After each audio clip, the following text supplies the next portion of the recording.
이 시간 우리 다 함께 하나님을 찬양하며 나아가겠습니다. 예수로 나의 구주 삼고 성령과 피로써 거듭나니 이 세상에서 내 영혼이 하늘의 영광 누리도다. 이것이 나의 간증이요 이것이 나의 찬송일세. 나 사는 동안 끊임없이 구주를 찬송하리로다. 온전히 주께 맡긴 내 영 사랑의 음성을 듣는 중에 전사들 왕래하는 것과 하늘의 영광 보리로다. 이것이 나의 간증이요 이것이 나의 찬송일세. 나 사는 동안 끊임없이 구주를 찬송하리로다.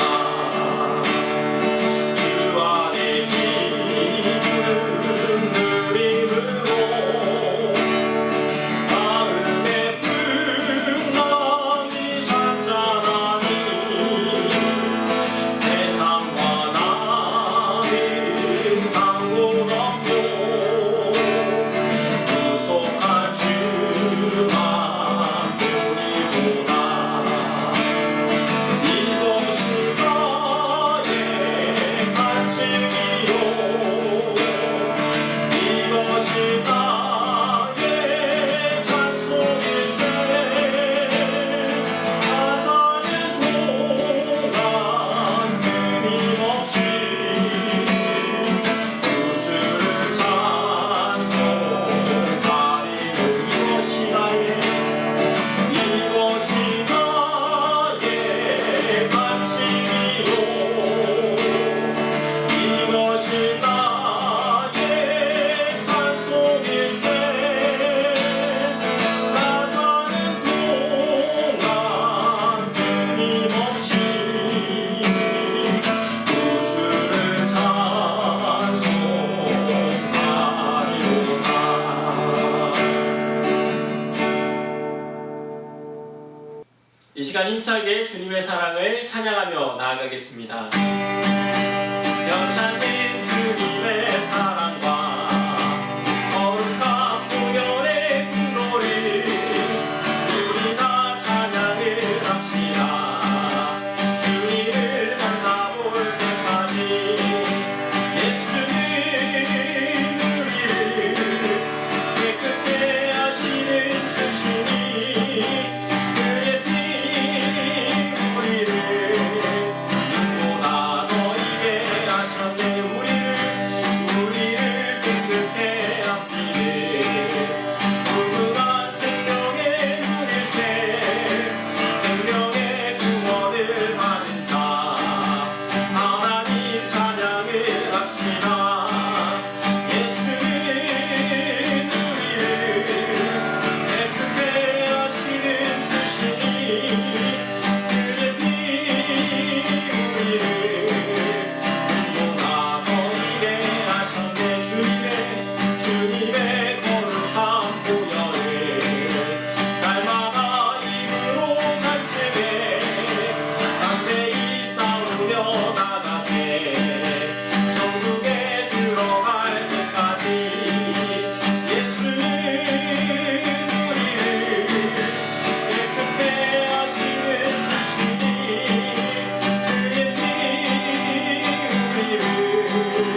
다 함께 사도신경 하심으로 우리 하나님 앞에 신앙 고백 드리겠습니다.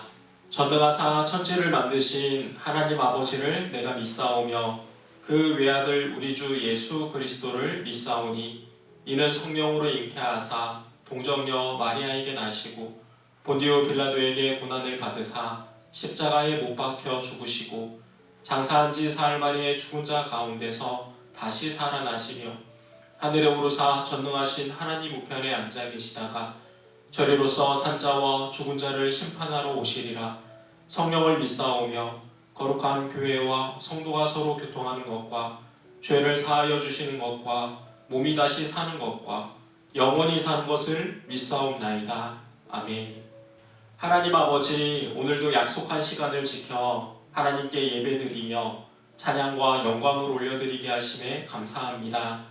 주님 앞에서 마음과 생각을 지키며 거룩한 삶을 살게 하여 주시고 하나님의 선한 인도하심을 경험하게 하옵소서. 오늘부터 사도행전의 말씀을 나누려고 합니다. 사도들이 걸어간 발자취를 우리가 잘 배우고 닮아가게 하시며 하늘의 별과 같이 빛나는 자녀들이 되게 하옵소서. 감사하오며 사랑의 예수님의 이름으로 기도드렸습니다. 아멘.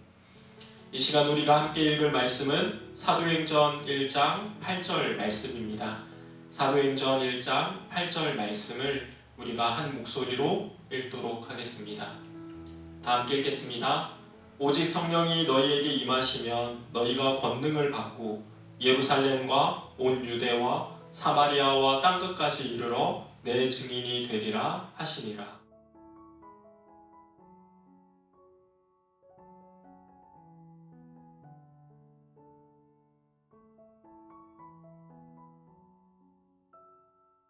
예배에 나오신 모든 분들을 주님의 이름으로 환영하고 축복합니다. 오늘부터 사도행전의 말씀을 나누면서 사도들이 걸어간 발자취를 살펴보도록 하겠습니다. 신약은 복음서 4권을 통하여서 예수님께서 가르치고 전하고 고치신 이야기와 십자가에서 죽으시고 다시 살아나신 이야기 등 믿음의 가장 소중한 진리들을 적어 놓았습니다. 그리고 복음서 이후에는 성령님에 대한 얘기들을 기록해 놓았습니다. 그래서 우리가 예수님을 중심으로 신약을 보셔야 하고요. 사도행전에서 성령님의 인도함을 받은 사도들을 모델로 삼으셔야 합니다. 기록 연대는 정확하지는 않지만 AD 61년에서 62년 사이이고요. 사도행전을 크게 정리한다면 로마로 가기 전에 있었던 일, 그리고 로마로 가는 길에 있었던 일, 그리고 로마에 가서 있었던 일로 나눌 수 있습니다. 사도 바울이 첫 번째로 로마에 가택연금 되었을 때 누가가 사도 바울에게 들은 이야기를 기록한 책이고요. 누가라는 분은 바울과 함께 다녔던 사역자이며 의사이며 그의 이름대로 조용히 빛나는 사람입니다. 그리고 이방인 중에 유일하게 성경 2권을 기록한 분이고요. 예수님과 바울의 이야기를 내용으로 하고 있습니다. 나중에 사도 바울이 누가를 소개할 때 사랑받는 의원 누가라고 얘기를 하는데 누군가에게 사랑받는 것이 사실 쉬운 일은 아닙니다. 그렇지만 하나님을 믿는 사람들은 어디를 가든지 사랑받는 사람이 되셔야 합니다. 우리는 누군가에게 사랑받는 분이신가요? 자기의 유익만 구하고 헌신하지 않는 사람은 사랑받을 수가 없습니다. 사랑받는다는 것은 그만큼 내가 누군가를 생각하고 섬기고 헌신한다는 것이죠. 사도 바울은 평생의 사역 중에 자기의 유익을 구하지 아니하고 헌신한 3명에게 사랑받는 이라는 수식어를 붙여서 불렀습니다. 사랑받는 누가, 사랑받는 오네시모, 사랑받는 두기고. 주님께서 우리를 부르실 때 이런 수식어가 붙어 있으면 좋겠습니다. 사랑받는 화정이, 사랑받는 형주, 사랑받는 누구누구. 하나님 앞에서 성실하고 헌신하는 분들이 되시기를 소망합니다. 1절 말씀을 다 함께 읽겠습니다. 데오빌로여, 내가 먼저 쓴 글에는 무릇 예수께서 행하시며 가르치시기를 시작하신부터 그가 택하신 사도들에게 성령으로 명하시고 승천하신 날까지의 일을 기록하였노라. 누가복음에서는 데오빌로 각하라고 해서 혹격으로 표현을 하였습니다. 실제 인물인지 가상의 인물인지는 아직도 확실하지가 않은데요. 왜냐하면 누가가 적은 글에서만 이 데오빌로라는 인물이 나옵니다. 그래서 데오빌로라는 분이 만약에 가상인물이라면 사도행전은 기독교의 변증서라고 할 수 있습니다. 다시 말하면 그 당시에 기독교라는 이상한 종교, 나사렛파 괴수, 이단이라는 말이 떠돌고 있었는데 데오빌로라는 상당히 높은 신분에 있는 사람에게 예수님을 전하며 예수님의 제자들의 선한 일을 변증하고 있다는 것이죠. 3절 말씀을 다 함께 보겠습니다. 그가 고난받으신 후에 또한 그들에게 확실한 많은 증거로 친히 살아계심을 나타내사 40일 동안 그들에게 보이시며 하나님 나라의 일을 말씀하시니라. 사도와 함께 모이사 그들에게 분부하여 이르시되 예루살렘을 떠나지 말고 내게서 들은 바 아버지께서 약속하신 것을 기다리라. 고린도전서 15장 6절의 말씀을 보면은 예수님께서 승천하실 때 그 모인 숫자가 약 500명 정도 되었다고 합니다. 그들에게 약속하신 것이 있는데 바로 성령의 강림을 말씀하신 것이죠. 5절 말씀입니다. 요한은 물로 세례를 베풀었으나 너희는 몇 날이 못되어 성령으로 세례를 받으리라 하셨느니라. 세례 요한이 예수님을 처음 만났을 때 예수님의 머리 위에 비둘기 같은 성령이 머무는 것을 보았습니다. 그리고 성령으로 세례를 주시는 분이라고 소개했었죠. 그런데 그 당시에는 당연히 이해할 수 없는 말이었고요. 지금도 역시 예수님의 말을 듣고 있던 제자들이 엉뚱한 질문을 합니다. 6절 말씀에 그들이 모였을 때에 예수께 여쭈어 이르되 주께서 이스라엘 나라를 회복하심이 이때니까 하니. 한 500명 중 모이니까 제법 힘이 있는 무리가 되었습니다. 그래서 이제는 예루살렘도 뒤집고 이스라엘 나라도 로마와 헤롯으로부터 해방시키자는 거예요. 죽었다가 다시 살아나신 예수님도 있겠다. 사람도 모였겠다. 문제될 것이 하나도 없는 것이죠.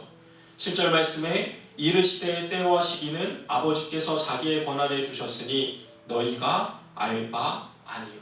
다시 본질로 돌아가십니다. 그런 것은 너희가 알 바가 아니라는 거예요. 요즘 본질과 비본질이라는 얘기를 참 많이 하고 있습니다. 무엇이 본질이고 무엇이 비본질일까요? 내 기준으로 바라보는 사회의 모습이 본질인가요? 사랑하는 창석교회 성도님들, 그런 것은 주님께 맡기십시오. 당연히 소리는 내야 하겠지만 그런 것이 내 열정과 시간과 물질을 다 쏟을 만큼 중요한 사명이 아니고요. 성경에서도 역시 본질이 아니라는 거예요.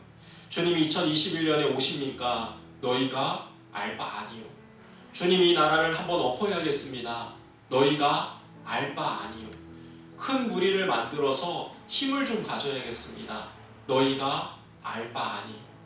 다시 말씀드립니다. 본질로 돌아가십시오. 성경으로 돌아가십시오. 오해가 없으시기를 바라면서 사회 참여를 나쁘다고 말하는 것이 아닙니다.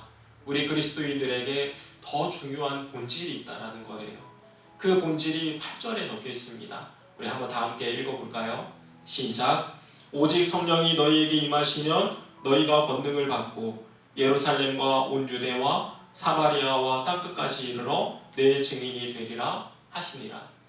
잘 보시면은 되어라 라가 아닙니다. 되리라. 미래직설법으로 적혀 있습니다. 내가 이걸 이렇게 해야 돼, 내가 바꿔야 돼, 이런 것이 아니라 예수님이 된다고 하신 거예요. 예수님의 제자들과 500명의 무리들은 여전히 나라의 회복과 자기의 꿈을 이루고 싶어 하는데 예수님께서는 그런 것이 아니라 너희들이 땅끝까지 이르러 증인이 되리라. 구약시대에는 하나님의 민족으로 증인이 되는 삶을 실패했지만 신약에 와서 다시 한번 예수님의 증인이 되리라. 내 의지와 생각과 계획이 마음에 가득 차 있지만 예수님을 바르게 믿고 있는 사람은 예수님의 증인이 되리라. 사랑하는 성도님들, 우리 모두는 복음을 증거하는 증인들입니다.